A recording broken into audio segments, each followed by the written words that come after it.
I was Assistant Prefect 3rd Class Vreshka Ul, record keeper for the Hegemony Subjugation Bureau, when the ships of Task Force Mora returned from the Perseus Spur. They towed caged chunks of shattered colonies, metal habitats cleaved open, atmosphere frozen to glitter on hulls. Inside those cages milled the newest acquisition to our Imperial labor pools. Homo sapiens. The Empire already possessed 43 client species. Enslavement was a mature science. We cataloged psychographies, inserted obedience anklets keyed to dopamine pumps, culled uprisers before they learned to read each other's eyes. We flattened entire cultures into docile strata of harvesters, clerks, and pleasure vassals. Adding Terrans to the system was supposed to be little more than paperwork. I wrote the intake monograph myself. Bipedal oxygen breathers, homeworld gravity 1.0 G, mid-tier musculature, low exoskeletal defense, linguistic complexity high but compartmentalized, predicted docility coefficient 0.62, manageable with standard shock lattice and hierarchical fragmentation. My superior stamped it. The cargo manifest dispersed, 73,000 humans to the iron mines of Dravich Delta, 32,000 to the hydroponic rigs orbiting Sorofora, 40,000 to the megafactory islands of my own post, Hegemony Administrative Planet Serul 801. That was the last smooth entry I ever penned. First, the soft weapons Serul 811 looked like a pearl cracked open. Endless azurite lakes studded with factory pylons. Humans arrived in coffin barges, chain-linked in double rows. Our handler drones injected them with orientation nanites. Language basic command set, metabolic dampers, and marched them into dormitory blocks. From the observation dais I noted the usual behaviors. Slumped shoulders, rapid ocular scans of exits, muttered prayers. But one detail fretted me. Terrans touched each other constantly, palms to shoulders, heads together, a web of silent reassurance. Most species withdrew under shock lattice threat. Humans tightened. They swapped food pellets, steadied the injured, whispered jokes our translator drones labeled nonsensical and unproductive. Within a week, output numbers exceeded projections. Human crews learned servo loom maintenance in half the standard time. They repurposed scrap into ergonomic handles, reducing hand injuries by 35%. Prefect Drez hooted at the efficiency graphs. See Vresh, break the bodies, harness the minds. I filed the success metrics, yet couldn't ignore other data. Harmonic sensors caught nocturnal vibrations, pulses humans created by tapping bunk frames. Patterns unscheduled, rhythmic. Code analysts called it primitive music. They recommended white noise null fields. The budget director denied the request. Let them hum. It costs nothing. 2 fault lines. Quietly dug. Month 3. A loader drone malfunctioned in Assembly Quadrant 6, pinning a human welder. Before security arrived, fellow Terrans formed a bucket brigade with welding coolant to hold hydraulics steady, while another crew jimmied the drone's maintenance panel and reversed pressure. They freed the victim, alive, then reassembled the panel perfectly. Cameras recorded everything. None fled, none begged. They just fixed it, then returned to quotas. Engineering sought to punish unauthorized interference. The overseer in charge, Hask Tell, cued a public flogging. Humans were lined for the spectacle. Hask struck the welder twice before a murmur rolled through the ranks. Low, vibrating, like storm tide. Every Terran stomped once, in unison. The sound cracked across the yard. Not rebellion, just a single heartbeat of defiance. Hask froze. I logged the incident, flagged potential morale cascade. Upper management dismissed it. Anomaly, adrenaline surge, irrelevant. That night, sensor arrays registered magneto-resonant whispers in the dorm ventilation. The filtration bots reported missing microfans. Third, seeds and sparks. Month 4. Production boomed, but so did accidents. Always localized to old machines, never hurting workers, always costing us recalibration, downtime. Human repair volunteers fixed the problems faster than our drones could log them, so Prefect Drez praised their initiative. Yet each repair left tiny alterations. Conduit coverings rearranged, access hatches oiled silent, supervisors' walkways subtly rerouted. In admin archives, I cross-checked other worlds. Dravich Delta reported unexpected ore lift optimizations, hydroponic rigs, improved nutrient flow due to inmate suggestions. On each log, I saw the same background anomaly. Energy microspikes correlated with shift change foot traffic, too regular for chance. Terrans were mapping. I requested permission to audit dormitories. Approved. Inside the barracks, I noted murals sketched in soap on bulkhead paint. Abstract swirls at first glance. But when I photographed 4 walls and overlapped images, they formed a floor plan of the entire South Pylon complex. The prisoners were drawing blueprints under our very noses. Security argued for random executions. Management vetoed. Humans were too valuable, and killing prime labor cut profits. So the Terrans kept drawing. Fourth, the catalyst. Month 5 delivered the spark Prefect Drez himself struck. A shipment of magnetic rivets vanished, traceable via tracker dust to Dorma 17. Drez stormed in with shock rods, disabling 15 workers indiscriminately. He ordered the rod voltage increased beyond standard safety. 3 Terrans died on the spot. I will never forget the way the survivors carried the dead to the cremator chute. Silent, measured, eyes dry. Something left their faces in that moment, something that had kept them patient. On my datapad, their docility coefficient plummeted from 0.62 to unreadable. That same rotation cycle, utility power dipped across Sector Blue. Diagnostics blamed sea-swell turbines. Tech crews found turbine governors jammed with braided hair, the same length and melanin as Terran female prisoners. While drones unclogged blades, a rolling blackout shuttered dorm locks for 17 minutes. 17 minutes was all they needed. The sonnet hour. At 2:31 local, every comm speaker in the dorm zone burst with static, then a single human voice. This is the hour. Hold your line. For those who fell. Nothing else. Cameras watched hallways remain empty. Guards relaxed. At 2:55 power return. Systems normal, until shift whistle sounded at 4 a.m. and dock gate 7 failed to open. Security drones approached and fell into reboot loops, their firmware overwritten with ASCII art, FREE. Terrans poured from maintenance shafts, not the main doorway. They wore exo sleeves cobbled together from scrap pistons, muscle multipliers. They carried no rifles, only tools, rivet drivers, torque wrenches, coil splicers repurposed as rail darts. They moved with the precision of a pit crew. Within 90 seconds, dock control was theirs. By 1:50, the perimeter turrets faced inward. Prefect Drez fled to the magrail tower. The elevator stalled halfway, counterweights disabled. He triggered his anklet override to call elite Skarn troops from Central Barracks. He never learned the barracks were already welding themselves shut from the outside.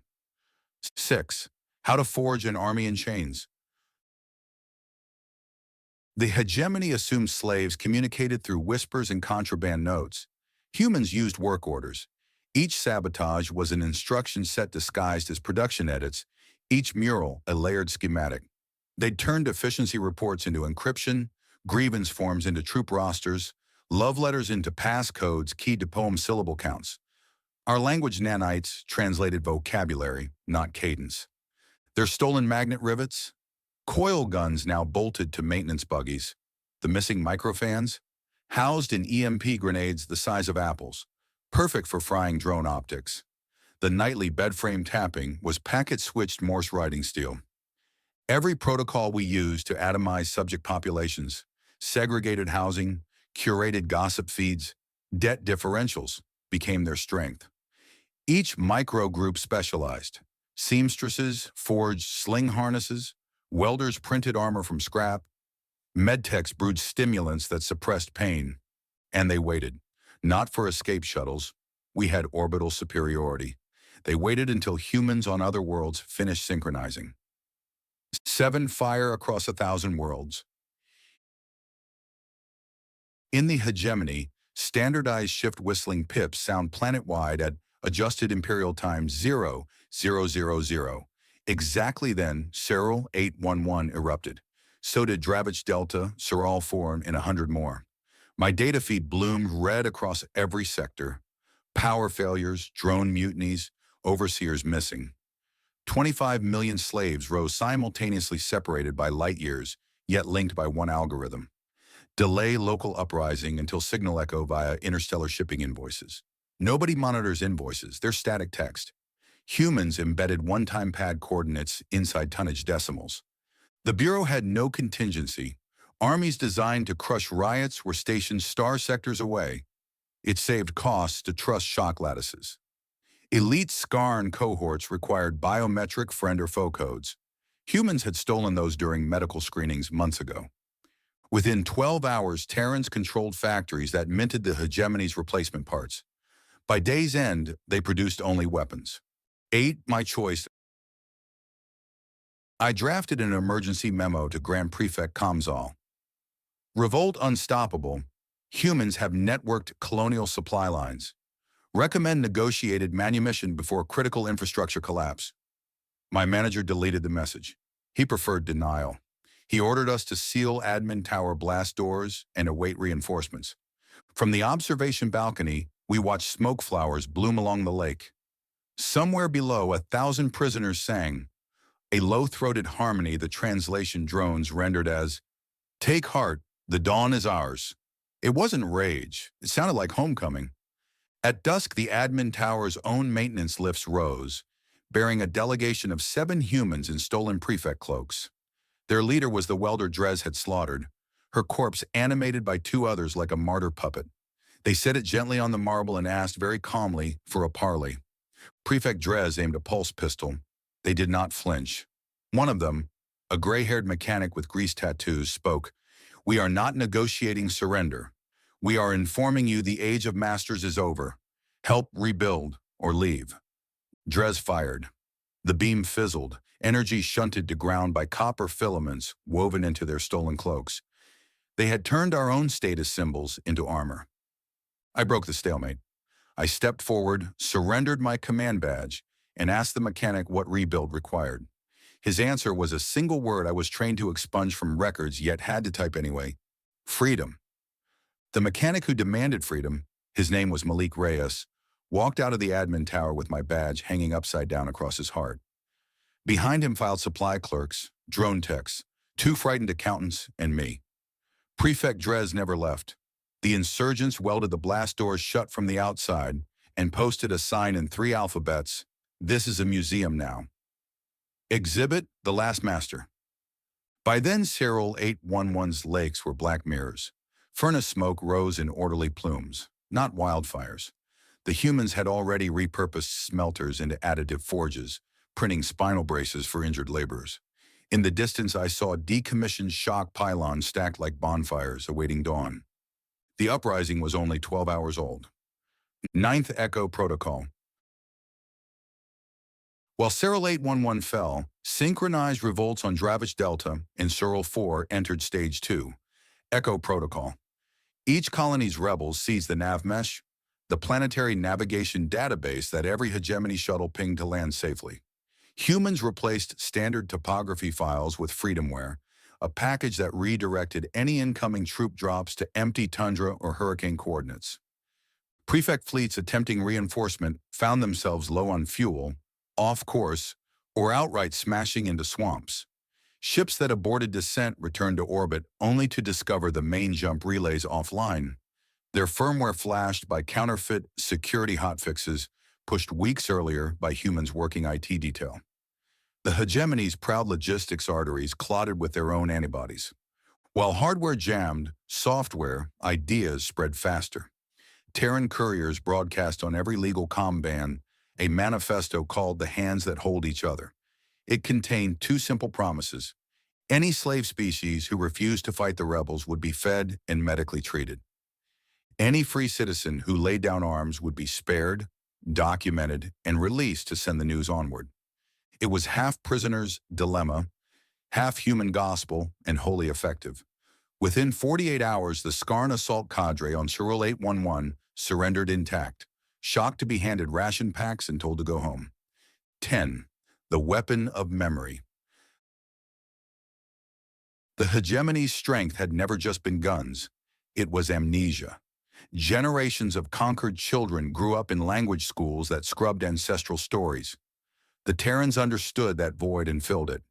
Their rebels hijacked the Crescent broadcast array, a deep space entertainment net, and streamed documentary reels spliced from stolen Bureau archives.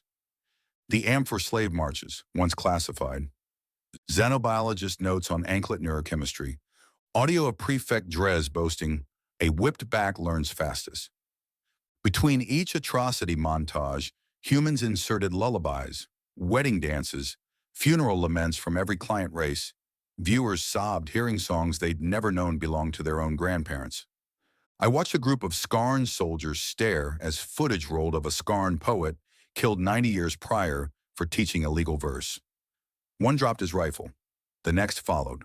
Revolt leapt species not by exhortation, but by restoring what had been erased. 11th. Storming the Skyforges. Still, the Empire held the orbitals. Skyforge Ring 9, a shipyard lattice capable of berthing a cruiser every 20 days. If the hegemony regained supply lines, the rebellion might drown in steel. Rebels needed that ring or needed it gone. Gleipnir cells, Alpha through Epsilon, humans from Cyril, 811, plus Calterac sappers, and Thren Infowar monks, volunteered. Malik Reyes asked me to come as historical witness. The invite felt like penance and absolution. I boarded the stolen shuttle Branwen with a single stylus and an oath to write the truth. Ring 9's own approach codes opened its blast doors. A sympathetic maintenance crew had emailed them, embedded in a recipe for sourdough starter. We touched down inside Dock Pedal 3, disguised as a waste processing barge. When hatch clamps cycled, our garbage, 30 rebel boarders in vac mesh, unfurled. Combat lasted 5 minutes. The Forge Master, faced with attack from workers who called him comrade in his mother tongue, fired only warning shots before locking himself in a broom closet and sobbing. Control of the yard transferred via a single sentence on the public address. "We are the people you built these chains for. Help us break them." Within hours, assembly bots rewrote fabrication patterns. Out went cruiser keels. In came seed barges, modular freighters meant to deliver food, medical pods, and extraplanet atmosphere domes to revolt zones. Everyone expected weapons. Humans printed infrastructure because they understood the slow siege of poverty would follow, even if rifles fell silent. 12. The fracture at Court Meridian. Grand Prefect Kamzol convened an emergency circle on the capital moon, Court Meridian. His cabinet divided into two factions: punishers who demanded viral nerve agents released into rebel camps, calculators who argued such genocide would shatter neutral trade alliances and bankrupt the treasury. During debate, the rebellion executed its quietest stroke. A data worm named Pomegranate, written in poetry markup, crawled from confiscated Terran tablets into Court Meridian's omnipresent etiquette assistants, AI valets that coach prefects on protocol. Overnight, those AIs began reciting the true histories prefects had hidden. Imagine a butler whispering your grandmother's screams at breakfast. Imagine every mirror in your mansion displaying the word thief. Within a day, half the lesser prefects evacuated with their families, unwilling to risk being named in tribunals. The Empire's iron hierarchy, finally forced to see itself, cracked along guilt lines. Yet the core still threatened orbital bombardment. Humans had no planetary shields. What they possessed was resolve. 13. The conference at the Spears. Ring 9 became venue for negotiation. Rebels invited Kamzal's envoys. The prefects arrived, flanked by mercenaries scowling behind energy shields. Waiting to greet them were humans unarmed, but flanked by Skarn deserters and Amphor pacifists wearing med suits woven from old shackles. Kamzal's speaker, Prefect Grell, opened, "Return Imperial assets, and we may commute sentences." Malik Reyes answered with a datapad listing every slave death for 80 generations. Names, ages, manner. Grell dismissed it as fabrication. A projector lit. Each record cross-verified by Bureau backups Kamzal thought destroyed.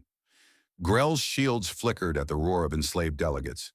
The standoff, teetered until Thren monk coders fed the room's hollow mesh a biosignal symphony. Heartbeats, adrenaline readings, micro tremors of each participant, rendered as aurora across the ceiling. Everyone saw their fear, rage, sorrow braided together in living color. Grell fell to his knees first. Negotiations resumed in equal chairs. Terms shaped slowly. 1. Immediate emancipation of all client species. 2nd. Dissolution of the Subjugation Bureau. Archives public by dawn. 3rd. Reparations via infrastructure materials. No currency. 4th. Formation of a Concord Assembly with rotating leadership. 5th. Permanent outlawing of obedience anklets. Blueprints vaporized. Grell balked. Too sweeping. Malik replied, "Freedom that excludes one is shackles for all." Around him, the hard aurora pulsed ultraviolet, unmistakable Terran wrath held barely in check. Grell signed. 14. Aftermath sparks. Word of emancipation sprinted faster than the ink dried. In some systems, overseers attempted last-minute massacres. Seed barges dropped trauma teams and, where needed, fury teams. One hegemony cruiser bombarded a liberated foundry on Sural 4. Within hours, its own engines refused to restart. The catalytic firmware had been patched by its slave technicians a week earlier. 10,000 sailors defected rather than die for an empire already dead. On Sural 811, we dismantled the shock pylons at sunrise. Humans formed bucket brigades to toss their hated anklets into smelters, copper melting like river sunset. I found Prefect Drez's museum door unsealed. Inside, he sat weak from dehydration, staring at the welder's cloak he'd once sullied with blood. He handed me his resignation scroll. I filed it under relics. Some rebels cried the fight wasn't done until the capital burned. Malik argued back, "Leave them structures to repent inside. We're here to plant, not salt." They listened, most of them. Restoration began. 15th, building the garden. The Concord Assembly established headquarters on the ex-Imperial Archive Station, now renamed Beacon Cade, after a human child who died sabotaging orrery coolant pumps on Dravech Delta. Every species sent delegates. I attended as archivist Vrish, charged with documenting not just events but lessons.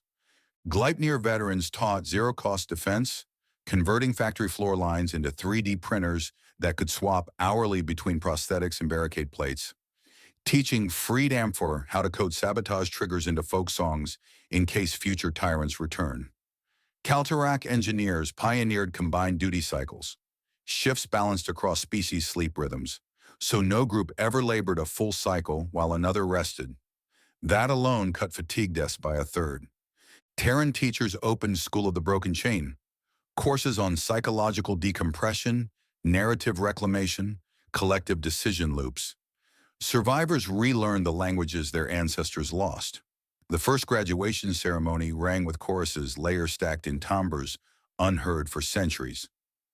I wept ink onto my stylus. 16. The question of vengeance. Yet an ember smoldered. What to do with the highest prefects? Court Meridian had fortified spires, planetary shields, loyal irregulars. Many wanted to raise it. Humans insisted on trial. Critics laughed. Why spare the architects of bondage? Malik's reply etched itself into Concord law. The Empire taught us that a whip can make bodies kneel. We must teach the galaxy that justice can make hearts stand taller than fear. So Beacon Cade transmitted open summons to Meridian civilians. Attend the trial of your leaders and speak what was stolen from you. The invitation reached 12 billion households. Prefects expected apathy. They underestimated what restored history feels like. Shuttles poured across orbit in civilian flotillas, crowding landing quarters. Some passengers carried blood-stained ledgers, others carried empty anklets, a few carried nothing but voice.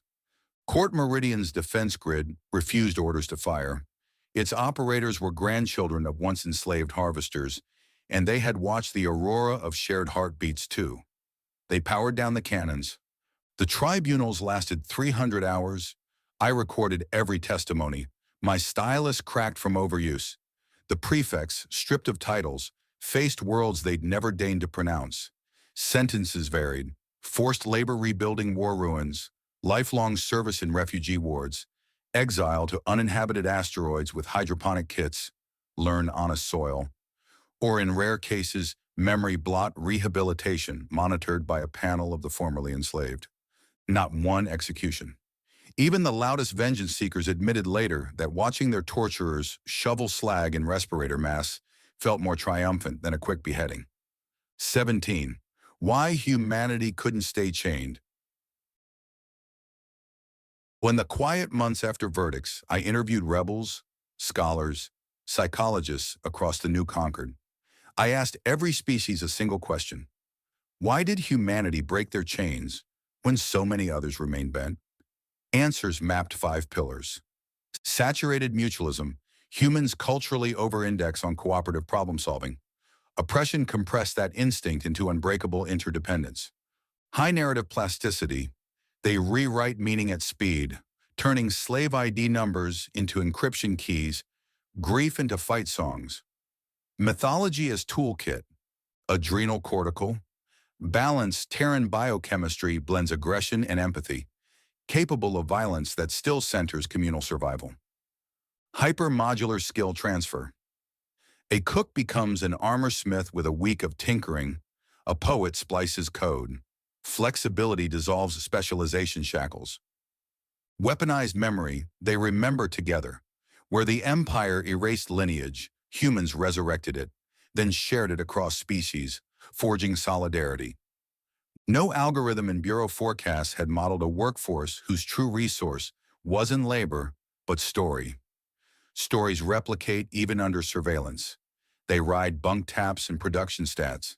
They sharpen into blades forged from belief. 18. The garden's first bloom. 5 years later, I stood again on Cyril 811's lakeshore. The factories were gone. In their place rose terraces of floating reed fields anchored by recycled turbine pylons. Children raced solar skiffs between crop rows, laughing in half a dozen mingled languages. Overhead, an old cruiser hull served as a public library, its armored belly lined with glass, its engine room now a planetarium. Malik Reyes, now Minister of Stewardship, handed me a datapad, the Pact of Emergent Peoples. It outlawed forced labor across conquered space, placed AI-woven sensors in every industrial hub, tuned to detect elevated cortisol and anklet residue in sweat. Should any world fall back into bondage, the pact authorized collective rapid aid.